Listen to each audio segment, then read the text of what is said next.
하이, 오하요 고자이마스. 마무 데스. 이번에 사나이 누님이 그 형님은 아니니까 누님이라고 하겠습니다. 사나이 누님이 의회를 해산하고 무려 316석을 확보하셨죠. 스바라시. 오메데토 고자이마스. 축하드립니다. 원래도 니온을 좋아하는데 요즘만큼 부러운 적이 없습니다. 아니 저는 기본적으로 일본을 좋아합니다. 여행도 제일 자주 간 나라예요. 음식도 맛있고 여행하기도 편리하고 깔끔하고 길거리 깨끗하고 사람들 매너 있고. 근데 사실이잖아. 문화 좋고 애니도 좋아하거든요 제가. 상품 퀄리티도 너무 좋고 제품들 유니클로도 좋고 친일파라고 욕하면 어쩔 수 없는데 친중보다 낫지 않습니까?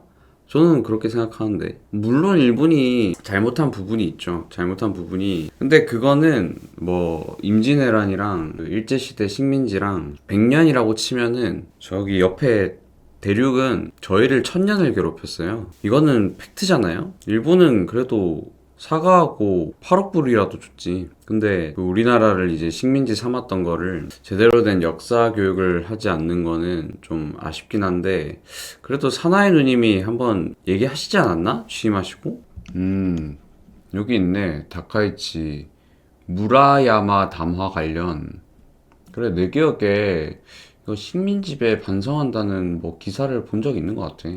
일제 식민지 지배를 반성 사죄한 무라야마 다마를 계승하겠다는 의미, 그런 말씀을 하셨었네요. 중국보다는 그래도 낫잖아요. 중국은 지금도 한복이랑 비빔밥, 김치 그런 거 다 자기네 문화유산에 등록하고 있습니다. 그런 거 볼 때마다 좀 빡치는데, 아니 그리고 우리나라 넘어와가지고 문화유산에 똥 싸고 범죄를 저지르는데 어떻게 혐오를 안 합니까? 그 왜 피해자한테 혐오하지 말라고 해? 왜 중국인 모욕하면 징역을 살아래? 자국민들한테.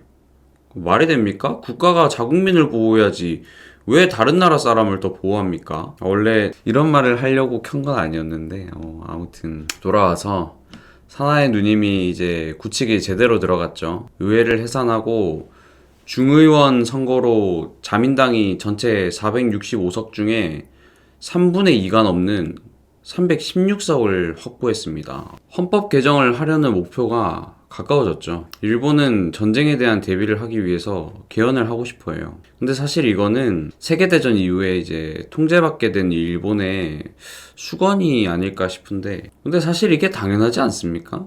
국가가 어디를 침략해서 죽이겠다, 식민지로 삼겠다, 이런 게 아니라. 그리고 그러면은 미국이랑 유엔이 가만히 있겠습니까? 미국이 국방력 진짜 압도적 1인데 그 꼴을 보고 있겠습니까? 그게 아니라 얘네도 국방력을 키우긴 해야 되잖아요. 그게 국가가 국민을 위해서 할 일이지. 국방력을 키워야 싸울 수가 있잖아. 이제 국력을 키우려면은 국가가 당연히 해야 되는 일이라고 생각하고, 물론 거기에 대해서 경계는 해야죠. 저희도 바로 옆 나라, 밑에 나라인데 당연히 그거에 대해서는 경계를 늦출 수는 없는 일이고, 거기다가 반중에 대한 의지와 태도가 확고하시죠 누님이. 중국인들 일본에서 부동산 사고 범죄 저지르고, 중국은 국가보안법이 있기 때문에 경계해야 한다는 얘기도 직접 하셨었고, 외국인 규제 강화법도 예고를 하시고, 국가 안보에 관련해서 법 개정을 추진하십니다. 중국에 대한 대비를 확실하게 하겠다는 의지를 보여주죠. 근데 대한민국은 지금 뭐합니까? 지금 국가보안법 폐지하겠다고 하고, 간첩법 확대하는 거 반대하고, 검찰청 폐지한다고 하고, 심지어 지금 군인들 월급도 밀려가지고 나라가 미쳐 돌아가고 있죠. 아니, 진짜 미쳤습니다. 사나이 누님이 일본 국민들의 지지율도 엄청나더라고요. 저 같은 젊은이들 10, 20, 30의 지지율이 엄청나고 거의 8, 90% 나오고, 여기는 4050도 좀 정상이고 6070이 좀 저조한데 잘 모르겠는데 이유가 있겠죠. 덜 지지하는. 그래도 50%는 넘네요. 사나이 누님이 이래야 한다고 외치는데 오히려 젊은이들은 더 열렬하게 지지를 하더랍니다.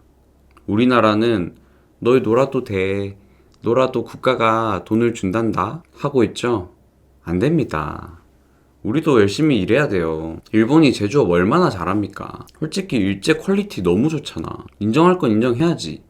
인정하고 개선하고 노력해야지. 경쟁해야지. 지금 흐름으로 가면은 우리나라 방산이랑 조선이랑 완전 엄청나게 강력한 경쟁자가 생깁니다. 이 강력한 경쟁자가 미국이 예뻐하는 집만 골라서 해. 관세 협상 제대로 하고 약속 잘 이행하고 중국이 노리고 있는 대만을 유사시에 도와준다고 해. 트럼프가 사나이 누님 팍팍 밀어주지 않습니까? 전면 지지 선언을 하고 압도적 승리를 축하한다고 하고 AI 관련된 제네시스 미션 첫 협력국도 일본이고 진짜 너무 부럽습니다. 내가 이렇게 일본을 부러워했던 적이 내 인생 30년 동안 없었어. 지금 미국이 중국 죽이기 들어가고 세계 패권 국가가 어딥니까? 미국 아닙니까? 그러면 친중을 할 게 아니라 친미를 해야 되는 건 초등학생도 압니다. 물론 전 세계 정세에서 뭐 영원한 친구가 어디 있고 영원한 적이 어디 있습니까? 이게 그때그때 전 세계 흐름을 읽고 근데 붙을 때는 붙고 경계할 거는 경계를 하고 준비해야죠. 지금 이도저도 아니게 하고 오히려 중국 편을 들고 지금은 한미일 관계를 돈독하게 하고 일본에 대한 경계도 당연히 해야 됩니다. 근데 지금 세계에서 모두의 적은 중국입니다. 하루하루 국력 후퇴하는 소리가 들리죠. 뭐 친일파라고 욕하시려면 하시고 단지 저는 지금 시점에서 말씀드린 겁니다. 2026년 2월 시점에서요. 나중에 또 일본이 뭐 우리나라를 위협하게 되면은 그때는 또 입장이 바뀌겠죠. 그때는 많이 경계하고 조심하고 대비를 해야겠죠. 그럼 오늘도 영상을 봐주셔서 감사드리고 그리고 저 내일 전환길쌤 보러 갑니다. 부산에서 영화 무대 인사 오신대요. 제가 어차피 영화는 한 번 이상, 그러니까 2회차 이상 볼 생각이었기 때문에 근데 마침 부산으로 무대 인사를 오신다네요. 제가 부산에 사는 건 아니지만 보러 가려고요. 거기 가게 돼서 이제 한길이 형님 한 뵙고 오겠습니다. 다음 영상에서 뵙겠습니다.